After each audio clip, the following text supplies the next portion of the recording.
Chart analysis में स्वागत है। ये देखिए दोस्तों, निफ्टी का 5 मिनट का चार्ट है। आज निफ्टी की ओपनिंग होती है, लास्ट डे की क्लोजिंग से थोड़ा मार्केट ऊपर की ओर ही ओपन होता है। उसके बाद देखो मार्केट की से प्रोजेक्शन बनाता है किस तरीके से अपने हाई के ऊपर ट्रेड करता है। अगर मार्केट कंटिन्यू हाई के मॉर्निंग के हाई के ऊपर ट्रेड कर रहा है तो ट्रेड की 100% संभावना रहती है कि बुलिश रहने की संभावना है। अब यहाँ पर देखेंगे लास्ट डे का ट्रेड हाउ में मार्केट ने किस तरीके से प्राइस एक्शन बना, नीचे की ओर आया। आज जो ये रेंज बनाई उसके आस बाद में मार्केट ऊपर की ओर ही गया और लास्ट डे का हाई था, इसको क्रॉस करके मार्केट कंटिन्यू ऊपर की ओर ट्रेड कर रहा था। तो यहाँ पर देखें किस तरीके का सेटअप बनता है, किस तरीके से प्राइस एक्शन बनते हैं मार्केट में। तो आइए समझते हैं। अब यहाँ से ध्यान से देखेंगे तो मार्केट के लिए किस एक सेटअप बन रहा था, वो देखिए आप। इस रेंज को आराम से ध्यान से देखिए। एक बड़ी कैंडल है, इसके बाद छोटी छोटी रेड कैंडल है, इसके बाद एक ग्रीन कैंडल है। तो इसमें भी आप देखेंगे तो यहाँ पर एक बड़ी कैंडल है, इसके बाद ये रेड कैंडल है, इसके बाद एक ग्रीन कैंडल। जैसे इस ग्रीन कैंडल को ब्रेक किया मार्केट ऊपर की ओर ही गया था। तो जैसे इस कैंडल को जैसे आज ओपनिंग हुई थी तो मार्केट की ऊपर ही गया था। इसके बाद धीरे धीरे से प्रोजेक्शन किस तरीके से बनते हैं मार्केट में, तो ये देखिए। अब मार्केट कंटिन्यू ये लास्ट डे के हमारा जो स्विंग हाई था इसको मार्केट कंटिन्यू होल्ड किया, उसके बाद एक प्रोजेक्शन बनाया, मार्केट ऊपर ही ट्रेड कर रहा था। अब यहाँ पर देखेंगे आप किस तरीके से छोटे छोटे मार्केट में प्रोजेक्शन बनते हैं। यहाँ से ध्यान से देखेंगे तो मार्केट के लिए एक रेंज बनी हुई है। धीरे धीरे प्रोजेक्शन पिछले लो को रेस्पेक्ट करा, मार्केट ऊपर की ओर जा रहा है। पिछले ले को रेस्पेक्ट करा, मार्केट कंटिन्यू ऊपर की ओर ही जा। यहाँ पर देखेंगे, यहाँ देखिए, यहाँ पर कंटिन्यू मार्केट ऊपर की पिछले लो को रेस्पेक्ट कर रहा है और मार्केट कंटिन्यू हायर हाई बनाता जा रहा है।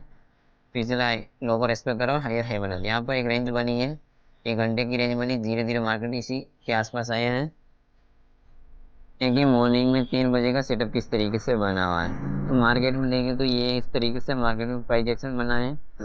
जैसे जैसे प्राइस एक्शन बना ऊपर की बना, यहाँ पर एक रेंज बनी है। उसके बाद मार्केट ने नीचे की ओर ब्रेक दिया और ये सपोर्ट कहाँ पर लिया मार्केट में, जैसे ये एक बड़ी कैंडल दिख रही, उसके बाद एक ग्रीन कैंडल बन गई। उसके बाद मार्केट धीरे धीरे इस तरीके से गया। तो यहाँ ये रेड कैंडल और ये ग्रीन कैंडल को आप ध्यान से देखेंगे तो जैसे इस ग्रीन कैंडल को हाई को ब्रेक हुआ तो मार्केट ऊपर की ओर ही गए और जो लास्ट आवर का हाई था वहाँ तक ये मार्केट ने टारगेट दिया। क्योंकि इस तरीके के सेटअप अगर मार्केट पूरी तरीके से आज की ओपनिंग से ऊपर ट्रेड कर रहा है तो वो बुलिश रहता है, क्योंकि नीचे गिरने के लिए इसको प्राइस एक्शन की जरूरत रहती है, पर वहाँ पर इतना अच्छा प्राइस एक्शन नहीं बना है।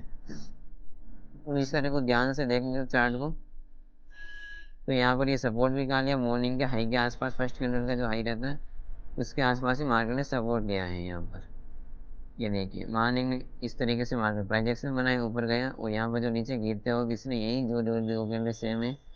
ये फुल बॉडी वाली रेड कैंडल, इसके बाद इसको ब्रेक करते हुए ग्रीन कैंडल बनी हुई है फुल बॉडी वाली। यहाँ पर भी सेम देखेंगे तो ये कैंडल बिल्कुल सेम है, क्योंकि इस तरीके का सेटअप 3 बजे को बनेगा।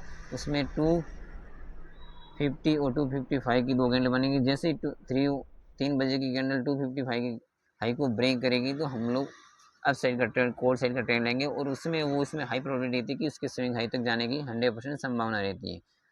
अब हमें क्या शेयर मार्केट में सबसे हमें ऑप्शन बाय रहता है, उसमें हमें सबसे पहले सेटअप का इंतजार करना चाहिए, क्योंकि सेटअप का इंतजार वो सबसे बड़ी हमारी इच्छा रहनी चाहिए थी। मार्केट में ये एक ऑप्शन बाय के लिए सबसे बड़ा सीक्रेट है जो आपको इस तरीके से पता करना चाहिए। आपको चार्ट में सब कुछ दिखता है मार्केट में, चार्ट में किस तरीके से प्राइजेक्शन बनती है, किस तरीके की रेंज बनती है, तो किस तरीके से ट्रेड करता है। तो ये सबसे इम्पोर्टेंट रहता है और सबसे पावरफुल रहता है। धन्यवाद दोस्तों।